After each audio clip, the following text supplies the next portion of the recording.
Artistes, chanteurs, comédiens. Découvrez les nouveaux talents d'ici dans Scène ouverte, le magazine de la culture régionale. Avec Stéphane Cousinet. Il fait bon vivre en Charente-Maritime, dans le soleil, sur la mer brille.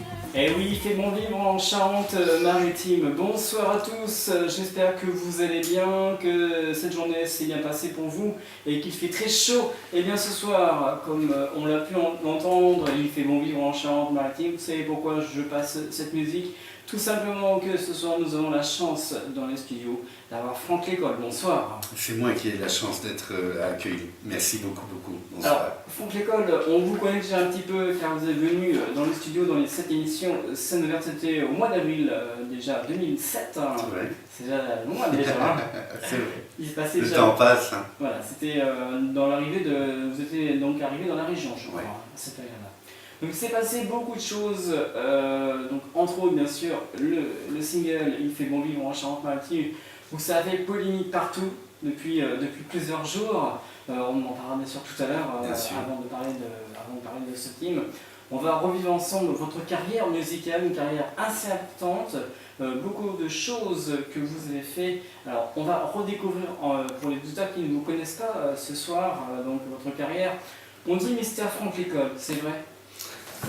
C'est comme ça qu'on m'a appelé. Donc c'est resté entre les musiciens, entre voilà, entre différents interprètes pour qui j'ai écrit et composé.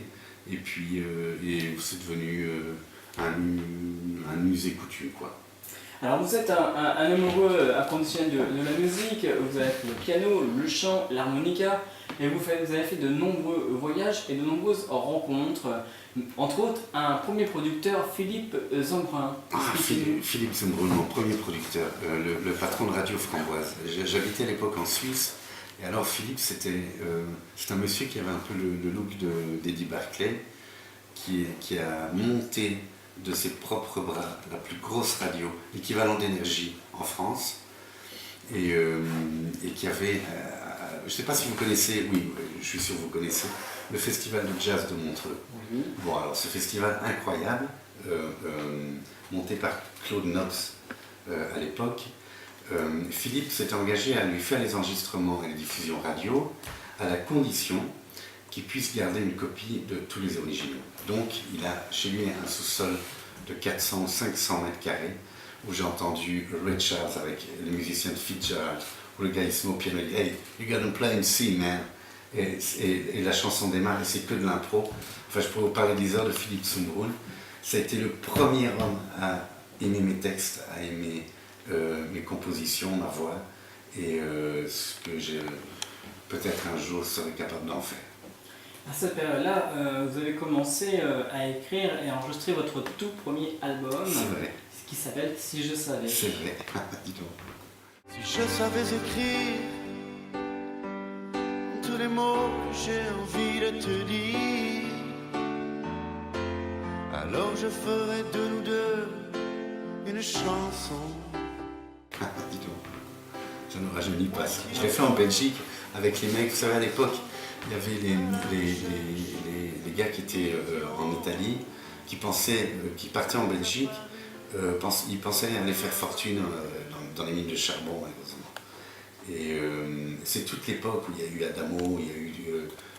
donc c'est pas à cette époque-là que j'ai écrit mon premier album, mais j'ai travaillé avec les musiciens de ces gens-là. Et puis il y avait Roberto Gobessi, un très très grand guitariste, très très grand compositeur. On a travaillé sur plusieurs albums ensuite en parallèle.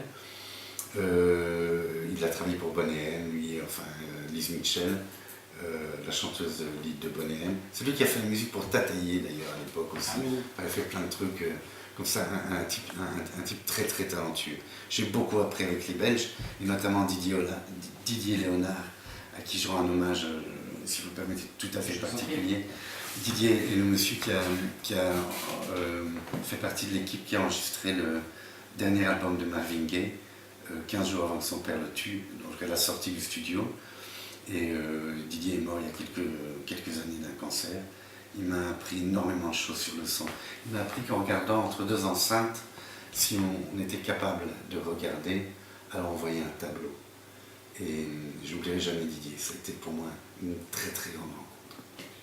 En 1998, vous avez écrit, réalisé et produit le single qui interprète Marie-Jeanne. Ah oui, magnifique chanson. Je chantais ça avec mon père en Australie.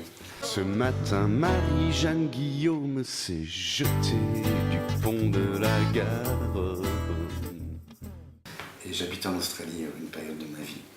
Et c'était Ode to Billie Joe, chanté par Bobby Gentry, musicien exceptionnel, une production incroyable. Reprise à l'époque par, je crois que c'est Eric Thomas qui a traduit le texte, et Joe Dassin qui l'a interprété en premier. Alors c'est une histoire incroyable qui me fait faire un lien sur autre chose, parce que j'ai demandé pendant des semaines, on a attendu des semaines pour avoir les droits de Bobby Gentry pour l'interpréter, qui était signé chez Universal New York. Et quand les Twin Towers sont tombés, c'était la semaine de la sortie en Suisse de cette version, de ma version de Marie-Jeanne, qui était d'ailleurs interprétée à l'époque par Joe Dassin, et d'une manière en fait qui était à contre-temps. Et volontairement, j'ai voulu prendre le contre-pied, voilà, pour essayer d'apporter quelque chose. Mais cette version a été agréée par Universal New York, Paris évidemment, à l'époque, et puis elle est sortie en Suisse, elle a pas mal passé dans les ondes. Voilà, j'adorais la faire sur cette quelle histoire incroyable. Qui est Marie-Jeanne? Ça n'a aucun rapport avec la chanson de Michel Sardou? Oui, non, ça n'est pas. Je sais pas. Non, je crois pas. Enfin, je crois pas. Je sais pas si on doit répondre à ça en fait. D'accord. On fera le suspense. On a la réponse. Quel titre incroyable. L'histoire, à un moment donné, quand le texte dit je me souviens quand lui et moi et le grand Nicolas, on mettait dans le dos de Marie-Jeanne un soir au cinéma, etc. Ça a été traduit. C'est tellement compliqué de traduire des chansons en anglais. Moi, je suis bilingue. Et parfois, j'écris en anglais, parfois, j'écris en français. Mais traduire et avoir un réel sens et avoir le son, c'est exceptionnel. Et ça, c'était vraiment réussi, c'est pas moi qui l'ai fait. Et cette même année, en 1998, vous avez écrit aussi, réalisé, produit et enregistré un single interprété en duo avec l'artiste belge Christelle Pagnoul. Ah oui, Comme un ange. Oh, comme un ange. Oh, c'était un titre R&B, mais pas R&B au titre où les gens de notre génération m'entendent, c'est-à-dire le rhythm and blues, vraiment R&B de jeunette.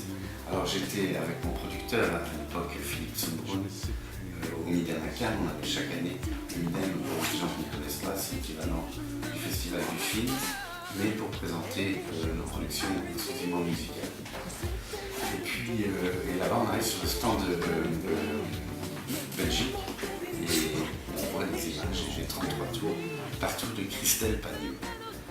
Et on rencontre son papa qui est un ancien coureur automobile qui est décédé à ce jour. Un type formidable. On est resté pendant pas mal de temps très amis. Et pour jumeler les promotions entre la Belgique et la Suisse, on décide avec mon producteur de réaliser ce titre au studio de la Pop Academy en Belgique, dirigé par Pierre Piron, qui a dirigé les plus grands studios du monde, un type incroyable, un militant fervent de la paix dans le monde. Et on a donc enregistré ce single là-bas avec mon ami Roberto Goblessi et Didier Léonard, dont je vous parlais tout à l'heure, donc dans les studios de la Pop Academy en Belgique. Voilà, c'était une affaire très, très, très sympa, on s'est vraiment très bien entendu. Après, le papa de Christelle est décédé au moment de la sortie du single et on a choisi de ne pas le commercialisé. Vous nous parlez de la Pop Academy, donc c'était de 1999 à 2001, où là vous avez réalisé des castings avec entre autres des professeurs très, très prestigieux comme le coach vocal de Pavarotti. Incroyable. Et bien sûr de Michael Jackson. Absolument incroyable. Ça c'était 2 ou 3 années, complètement dingue. Je faisais les castings. En fait, on partait avec une vingtaine, 20-25 artistes, des jeunes. c'était des gens en qui on croyait. Donc, quand je parle de casting, ils n'étaient pas médiatisés, hein, il n'y avait pas de télé, c'était pas la télé-réalité. Ils venaient vraiment travailler avec les plus grands, vraiment les plus grands noms, des vocal coachs, des danseurs, des compositeurs, des auteurs. Il y avait des mecs des Flying Pickets. Vous vous rappelez les Flying Pickets? Ça me dit quelque chose, oui. Bon, ouais, voilà, c'était un groupe chanté a cappella. Donc eux enseignaient la batterie sur le corps. Ça va revenir. Donc il y avait lui notamment des ingé sons incroyables là-dedans. Et puis donc Thierry qui était notamment des vocal coach de Pavarotti. Il y avait un danseur, j'ai toujours son chapeau d'ailleurs, c'était un type exceptionnel, Michael, qui lui était un des danseurs officiels de Enrique Iglesias à cette époque. Et puis donc, la danseuse qui avait fait une tournée avec Michael Jackson aussi, qui était magnifique. Enfin, c'était des profs. Moi j'ai travaillé, c'est Pierre Piron qui m'a donné cette chance. Comme je l'ai dit, vraiment, j'ai une vie d'artiste très très privilégiée. Quand à 45 ans, aujourd'hui je fais le bilan, j'ai peut-être été moins médiatisé que pas mal de mes amis, mais quel privilège. Quel privilège. Et cette même année, c'est le titre Ludie Sexy pour Ludivine Borny. Oui, Ludie Sexy. Ludivine Borny. Une petite extra, c'est plus une petite maintenant, mais elle avait 25 ans. Et c'était une fille qui courait un peu les castings, que j'ai rencontrée, qui est venue à une séance de la Pop Academy. Et elle avait fait le concours de Miss Suisse. Je me rappelle, j'étais sur le plateau. Je sais qu'elle n'a pas été Miss Suisse, je ne sais plus combienième dauphine elle a été. Et donc on l'a produit avec à nouveau Pierre Piron, la même équipe de Belges là-bas, et dans les studios de la Pop Academy. Et on a fait une partie là-bas et après dans les studios, on a finalisé dans les studios de Didier Léonard à Trois-Ponts. Alors Trois-Ponts, c'est, si vous voulez, c'est l'endroit où avant d'y aller, vous assurez d'avoir bien fait le plein de la voiture, faites un service avant quoi. Parce que si tu tombes en panne là, c'est fini, là tu ne repars plus. Mais formidable, mais par contre ce qui était important c'était les mecs et leur talent. Et à un moment donné, elle joue du saxophone, je ne sais plus quoi, je ne me rappelle plus bien, mais un titre très sympa, qui a eu un petit succès d'estime en Suisse, mais qui n'a pas été présenté ailleurs. Quelques années plus tard, c'est vrai que vous êtes ouvert à toute proposition. Vous avez même eu un rappeur. Non, mais je vous en prie. Green Card. Enfin, je parle musical, je vous rassure. Le rappeur Green Card de Marseille qui propose de participer à de ces titres. Et moi je Green Card comme cri de l'intérieur, celui qui raconte tes douleurs. Bouge de là, ça donne-toi, mais pense à moi. Moi qui suis là, né dans un cœur, pas dans un champ, mais dans une fleur. Je recherche d'où vient ce prix de l'intérieur. Ce prix de l'intérieur. Grinka, c'est une aventure, c'est quelqu'un qui est venu. J'avais créé une résidence d'artiste à Miché, et c'est un artiste qui est venu pendant 3 mois me voir, dans le but que j'essaie d'explorer ce qu'on pouvait écrire, ce qu'on pouvait réaliser, etc. C'est quelqu'un qui avait une vie assez compliquée, enfant adopté en Amérique du Sud, qui était élevé dans des champs, dans des conditions qu'on connaît du commerce de notre planète qui n'est pas soumis au commerce équitable, en tout cas pas encore, peut-être un jour. Donc c'était un gosse issu de ça, adopté de tout ça, et voilà, j'ai eu un coup de cœur, donc il est resté 3 mois avec nous.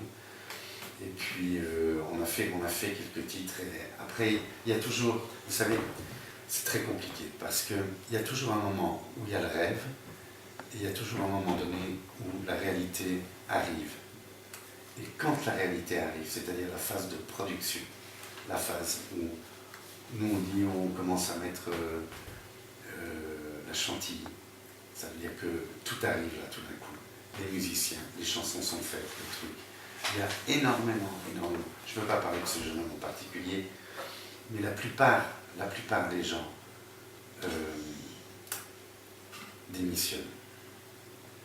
Et je me suis rendu compte, mais peut-être que mon avis changera encore au fil du temps, Mais jusqu'à aujourd'hui, le sentiment que j'ai, c'est que beaucoup de gens ont peur de la réussite. Et beaucoup de gens se retirent des projets au moment de la réussite. Alors parfois, vous travaillez pendant des mois et des mois et des mois sur un projet.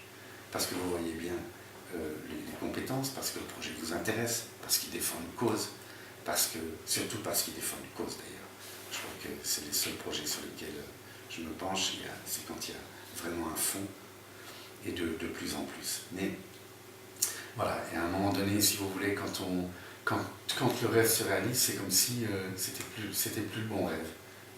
Et certains artistes, enfin, je ne sais pas si ce sont des artistes, certaines personnes qui rêvent un jour de faire ce métier, ben, quand ils sont devant le rêve, alors préfèrent le fuir pour essayer d'aller à un autre rêve. Et je leur souhaite à tous de le trouver à chaque fois, évidemment. Que d'émotion. C'est vraiment ça. Nous avons continué donc cette année, nous sommes en 2002, maintenant on passe en 2003, où là, à la demande de Mohamed Mestar, vous écrivez l'album pour la chanteuse Erika. Alors Erika, comme ça, les personnes vont dire qui c'est cette chanteuse, mais si je vous dis Watford, un groupe qui a été conséquemment créé Oui. grâce à une émission de télé-réalité. Absolument. Mais en fait, Mohamed Mestar, c'était ma signature à Paris, donc en 2002. Et puis, j'ai une petite anecdote qui est très très rigolote parce que moi, je n'ai jamais tellement été attiré, enfin pas attiré ou pas attiré, mais enfin préoccupé par ce qui se passait dans la télé-réalité. Et Mohamed m'appelle, Mohamed Mestar, en vraiment 2 mots succincts, c'est le monsieur qui a contribué à faire connaître le rail dans le monde entier. Ce qui m'a intéressé dans la signature avec les éditions Maquistador à l'époque, mon père était volontaire à la guerre d'Algérie à 20 ans, avec tout ce qu'on connaît, tous dans l'histoire de tout ça. Lui-même né d'un viol en 1941 pendant la Première Guerre. Et quand son présumé papa est rentré des camps, il a déclaré mon père comme son fils, mais il l'a envoyé à l'âge de 6 ans à l'école militaire. Ce qui fait qu'à 20 ans, mon père s'est retrouvé avec une seule chose qu'il savait faire, c'était se battre, et il est parti volontaire sur le front de la guerre d'Algérie. Moi, je suis un enfant et un petit enfant de tout ça, comme beaucoup d'entre nous. Et puis, j'ai été toujours, sans entrer dans aucun détail, j'ai vécu toute mon enfance avec les conséquences de ces guerres, quelles qu'elles soient et d'où qu'elles viennent. Quand j'ai rencontré Mohamed Mestar, je me suis dit, bah tiens, si je pouvais mettre le peu de talent que j'ai au service d'un gars qui, lui, vient de l'autre camp. Il y a une chanson de Goldman qui est extraordinaire, Léon 17 à la Dunstadt. Cette chanson, pour moi, elle fait partie de ces chansons qui révolutionnent nos vies parce qu'elles servent à ça, les chansons. Alors, quand j'ai rencontré Momo, on est devenus en 15 ans, un peu moins de 15 ans, très amis, on ne se quitte pas, on n'est plus sous contrat ensemble, mais on ne se quitte pas, on est restés amis. Et j'ai eu l'impression de pouvoir, on ne peut jamais rétablir les choses, mais aussi infiniment que je puisse l'avoir fait, de contribuer un tout petit peu peut-être à ce que le monde est, un tout petit peu à l'endroit, sur l'envers que j'avais suivi. Voilà la raison de ma signature avec Mohamed Mestar, c'est le premier personnage influent dans la musique que j'ai rencontré à Paris et j'ai tout de suite signé avec lui. Et depuis Mohamed Mestar, je n'ai jamais été rencontré quelqu'un d'autre. Rapide, donc Ahmed est algérien, c'est Momo qui m'a permis de faire cette rencontre. Et Momo avait en tête de reconstituer le groupe Les Pauvres. Je peux vous garantir que ce n'était pas facile parce que ces quatre ados qui ont eu un succès tellement incroyable et les retrouver à 40 ans après tout ce qui s'est passé. Enfin, mais ce travail a été fait et il est à l'origine de la reconstitution de ce groupe. Alors en parallèle de ça, l'idée était de faire un album pour Ahmed. On avait les studios à Pigalle à ce moment-là, donc je travaillais là-bas. j'ai rencontré le type le plus rock'n'roll de toute ma vie. Et je vous garantis, j'en ai rencontré beaucoup. C'est un vrai chanteur, c'est un vrai artiste, c'est un putain d'artiste. Vous voyez la tessiture de Daniel Balavoine. Je parle tout en bas et comment il monte. Ahmed, c'est un chanteur de ce talent-là. C'était facile d'écrire pour lui. Au début, c'est pas que j'ai refusé. La première fois qu'on s'est rencontrés, je lui ai dit, mais Ahmed, avec ta vie, avec ton talent, qu'est-ce que tu veux que j'écrive, moi, pour toi? Il était en plein divorce et il y a une chanson, notamment qui s'appelle Le Tour de la Terre, qui vous sera présentée en septembre, interprétée par quelqu'un d'autre. Cet album n'est jamais sorti, l'album que j'ai écrit pour Ahmed, à mon grand regret. Il n'en a pas sorti d'autres depuis. J'ai vu, parce qu'on est de temps en temps en contact sur Facebook, que je crois qu'il y a un album qui est en préparation. Vraiment, je lui souhaite. S'il sort un truc, achetez-le. C'est les mecs. À 17 ans, Ahmed, il jouait sous les ponts de la guitare et il chantait du Elvis. Il connaît tous les classiques. C'est un vrai rocker, quoi. C'est un mec qui mérite... quel talent. Je l'aime. Alors c'est vrai qu'on passe du temps avec vous, on parle de votre carrière, on va aller très très rapidement parce que l'émission arrive bientôt à la fin malheureusement. En 2010, vous avez écrit un nouveau spectacle qui s'appelle Il était une femme, en pré-production du côté de Royan.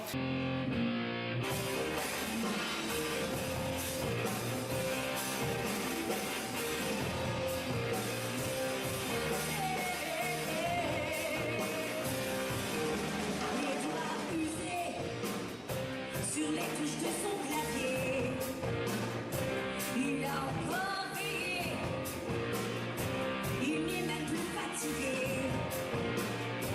Cette nuit, il va peut-être oser enfin lui parler. À cette photo trouvée dans le web de papier, mais déjà il est.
N'oublie pas de donner ta carte de ton heure, ton appel de toi, un peu de ton intérieur, il faut que tout ça se cache et que tu dégages.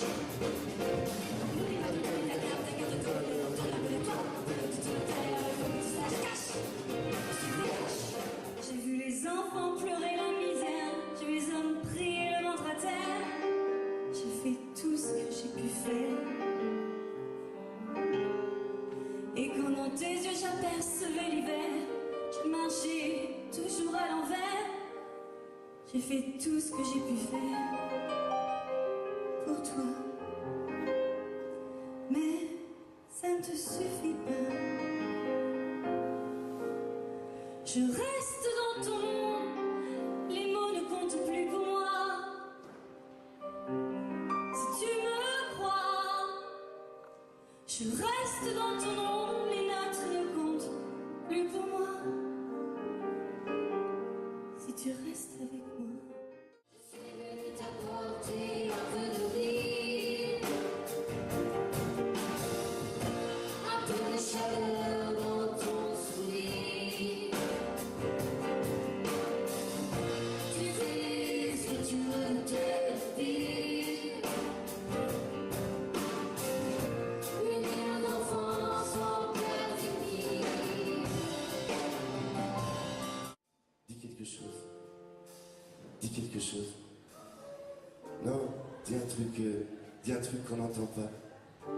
Dis un truc qu'on n'entend pas.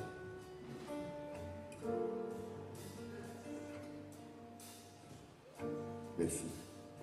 Ne me quitte pas. Il faut oublier tout. Les souvenirs qui s'enfuient déjà. Oublier le temps, le malentendu et le temps perdu. À savoir comment oublier ces heures qui tuaient parfois un coup de pourquoi le cœur du bonheur. Ne me quitte pas, ne me quitte pas, ne me quitte pas. Moi, je t'offrirai des perles de pluie venues de pays où il ne pleut pas. Je creuserai la terre jusqu'après ta mort pour couvrir ton corps d'or et de lumière. Tu sais quoi? On va se quitter comme ça. Salut. Il faut quand même savoir que vous êtes auteur, compositeur, interprète. Et avant de parler de cet hymne national de la Charente-Maritime où ça a fait vraiment fureur, il y a eu beaucoup de personnes qui ont donné leur ressenti par rapport à cet hymne. Vous avez sorti l'hymne du camping-car. Alors l'hymne du camping-car, tout à l'heure on parlait de Thibaut, cet album pop-rock dans lequel on trouve le titre Erika, tout ça. Et puis on a fait presque un an de tournée à deux, on tournait à deux claviers, tournée d'interviews, etc. Et puis sur des moyennes scènes de 200 à 500-600 places. Et alors on avait pris le parti de prendre un camping-car. Ce qui était super sympa parce que ça nous permettait d'avoir un petit bout de chez nous, du studio, on pouvait écrire des chansons en même temps, enfin tout était aménagé comme ça. Et puis Thibaut, et à un moment donné, à force de côtoyer les camping-caristes, j'ai pris une guitare et j'ai commencé à composer et à écrire. Je ne sais même pas si c'est lui ou moi qui l'a composé, je ne m'en rappelle plus. Il saurait nous le dire. En tout cas, c'est moi qui ai fait le texte, et alors le truc dit, nous on voyage en camping-car avec ou sans la capucine, et c'est un truc qui se conduit. Alors des fois on le met nous, parce qu'on continue à fonctionner beaucoup avec ce mode de locomotion, et puis et on le met, on le passe, et les gens se saluent. On voyage en camping-car. Enfin, il y a toute une vie, c'est une communauté qui est pas forcément la mienne par définition, mais en tout cas qui est très très sympa, qui est très respectueuse. Et puis ça m'a inspiré ça, on s'est marré et voilà, on a fait parce qu'on fait aussi beaucoup des chansons pour se marrer. Donc là vous avez parlé un petit peu donc, de l'hymne du camping-car, et là on va parler de l'hymne, eh bien un hymne qui s'appelle « Il fait bon vivre en Charente-Maritime ». Une hymne où il y a eu beaucoup de remontées par rapport à ce titre, donc il est sorti il y a quelques jours de ça. Alors expliquez-nous un petit peu comment s'est passé cet enregistrement, expliquez-nous. Alors, par quoi est-ce que vous voulez que je commence? Est-ce que vous voulez que je commence par ce dernier enregistrement ou par l'historique de l'hymne? Alors, par l'historique de l'hymne en quelques mots. En quelques mots. En 2011, le 11 du 11 2011 exactement, au Palais des Congrès, on a présenté l'hymne de la Charente-Maritime pour la première fois publiquement avec mon ami Michel Servi qui m'avait au mois de septembre proposé l'écriture et la composition de cet hymne. Je l'ai composé, co-composé avec Jean-Pierre Duclé, un monsieur qui a un studio à La Rochelle. On était donc deux dans la musique et moi au texte. C'est lui qui a fait les arrangements. Donc on présente aux anciens combattants ce titre qui est très très bien accueilli. On a eu plein de commandes de disques juste après, enfin c'était totalement improvisé. Et puis voilà la toute première présentation.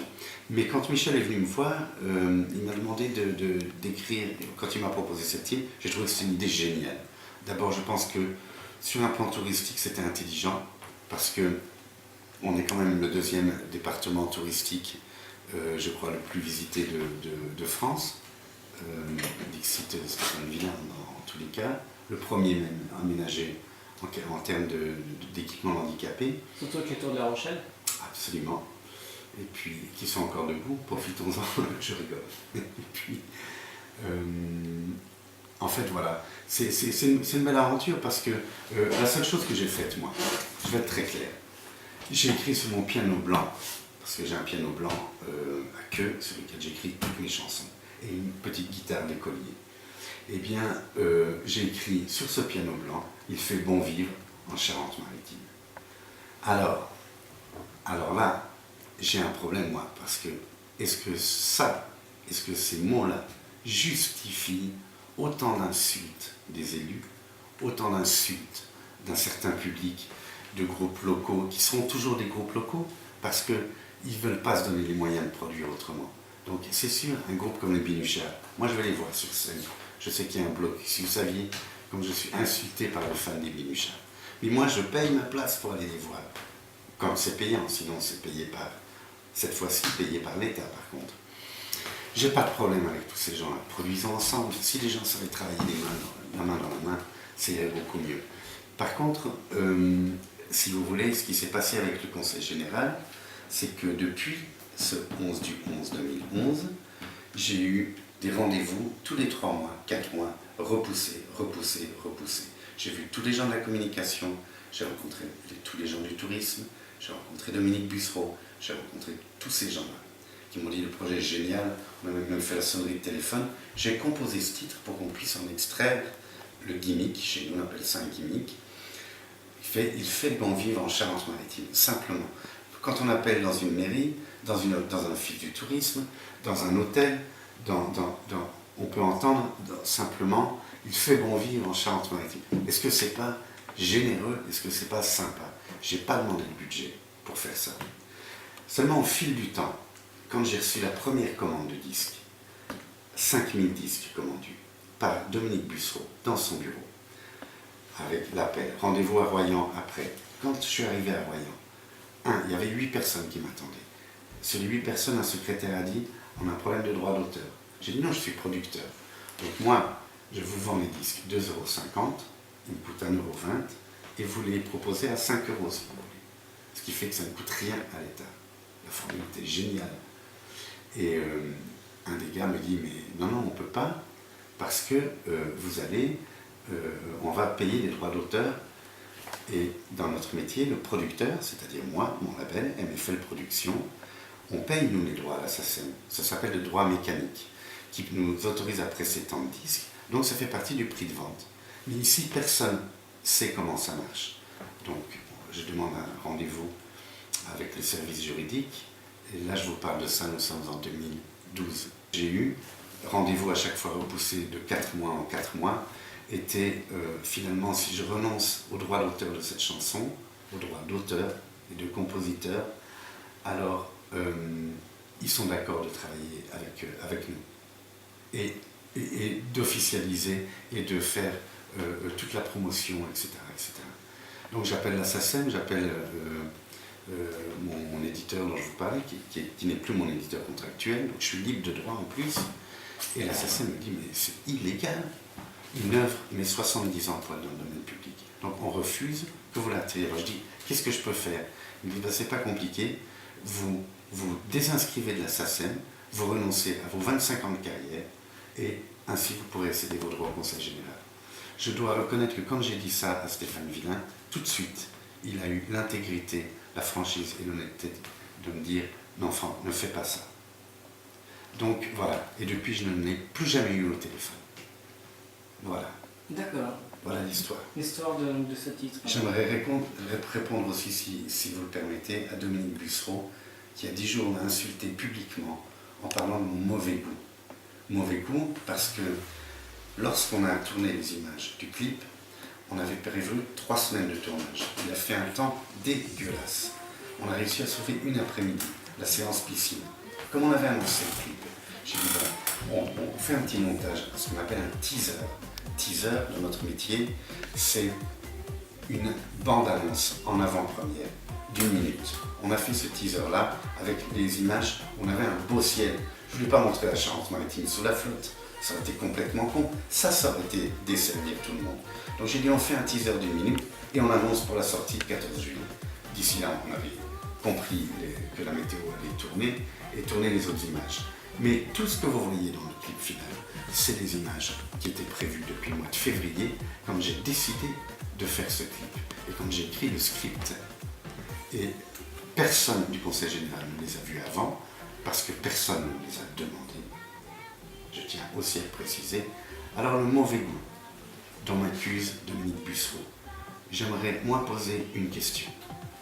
J'étais, pendant ces nombreux rendez-vous souvent repoussés au Conseil général cet hiver dans la ville de La Rochelle, j'ai vu des gens assis par terre, n'avoir pas de toit, n'avoir rien à manger, des SDF à La Rochelle. Alors ma question, monsieur Dominique Bussereau, est-ce que le mauvais goût, c'est d'écrire sur mon piano blanc, il fait bon vivre en Charente-Maritime? Alors, est-ce que le mauvais goût, c'est le spectacle que je peux voir encore en 2012, en 2013 et probablement pour les années qui viennent dans les rues de nos belles villes de Charente-Maritime? Et j'aimerais bien avoir une réponse à cette question. Et je m'engage aussi loin que je puisse le faire. Ça veut dire que tout ce que vous avez vu, tout ce qui a été produit, n'a coûté aucun franc au contribuable. Eh bien, je m'engage à reverser. Aujourd'hui, on a fait plus de 300 000 vues. 300 000 vues en une semaine sur un buzz depuis Royan. Je m'engage à reverser la moitié de toutes les dividendes à une institution que je ne vais pas gérer moi, je ne saurais pas le faire, mais tout ce que rapportera l'hymne de la Charente-Maritime, eh bien, la moitié de la production servira à financer des centres pour qu'il n'y ait plus un SDF en Charente-Maritime. Voilà ce que j'étais venu vous dire ce soir.